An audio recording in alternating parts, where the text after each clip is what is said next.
And this is something I find useful. Actually, I borrowed this from a friend from the US CDC, and they call it a SOCO.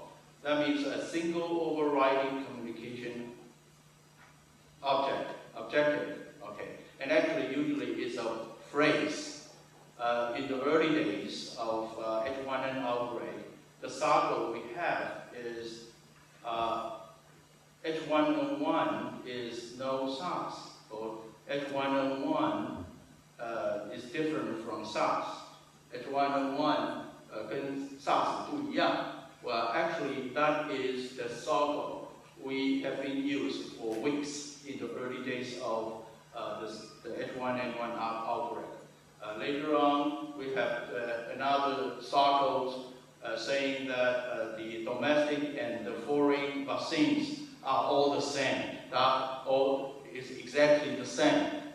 国产进口的疫苗一样好, and we have to keep it same because otherwise it would create confusion because we have a vaccine from Novartis, but also we have domestic vaccines. And so we have to convey that kind of message again and again and again. And that is different from writing of papers or something like that. And so every morning, actually, is, we have to plan what kind of a message, what kind of a SOCO we want to convey with the public. So it's important, as many experts have been said, that limit the number of messages.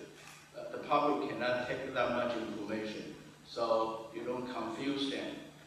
Just only one message at a time, and then avoid a lengthy list. And also, I find this very useful. People don't care how much you know; they just want to know how much you care. And usually, especially for metro public officers that from academic work, they try to show off their knowledge to the public. They try to show off their knowledge to the media, and usually that is disastrous. And so I learned that in a hard way, I have to tell you, but I think it's very bad. And so when you solve the clicks, it's very difficult for us. On one hand, we have to tell the public that children with the paralysis has nothing to do with the vaccines. But at the same time, we have to show our affections, that we are very much want to see the kids be cured. And so that is the difficulties. But that is something I learned from my experience. Well, anyway, be creative in designing materials, that's nothing new. And also, I think I find this is useful. I think a couple of months ago, the WHO came up with guidelines for communications for H1N1s. And at the very beginning, I said, how can it be useful? I mean, every country has different cultures. But when I look through this document, I feel it's quite useful in a sense. So I don't have time to go through the details, but I strongly encourage people who would be interested in communication to look at these documents. They pointed out there's some usual communication errors that we might have from time to time. Delay announced until all information is in, assessed, and verified. Well, that is actually the practice we did probably a couple years ago. That is the normal practice we did in some of the departments of the DOH. And be excessively reassuring in efforts to forestall public panic to avoid being accused of fear-mongering. Make definite declarations in the early phase of an outbreak, which may turn out to be a mistake early, and that's why we have been resisted to make any predictions about the death and anything like that. Okay, I will simply tell the public that what I know and what I don't know.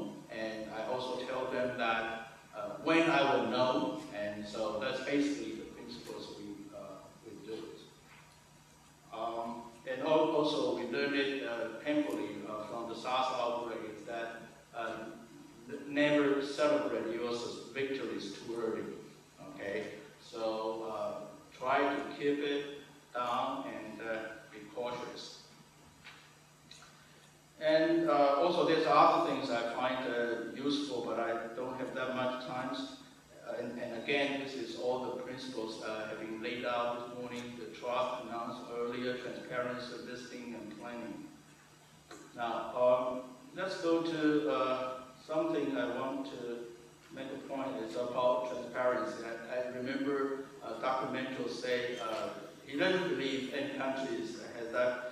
Every country has that policy of transparency, but cannot do it. Yeah. Well, but in this document, it says that transparency does not mean providing the public all information. I think it's true. Yeah. And so, at least in these countries in Taiwan, because we have that, we have the media so invasive, it simply cannot for us to hide anything. So I don't think we have that problem to be not transparent. Yeah. But we are not providing every details to the public. Okay. For instance, now we have almost 2 million people vaccinated with the H1N1 vaccines. We have altogether something 14 severe side effects according to international definitions. But we don't really give every story of those severe side effects to the public, because we know if we do that, like the video clip that you saw, then you will certainly disencourage people to get the shot. But we do provide the numbers, as many other countries do, weekly, about the number, how many side effects we have, how many severe side effects we have on the website. So I think it certainly is a trade-off. I think it's just difficult to provide all the information to the public.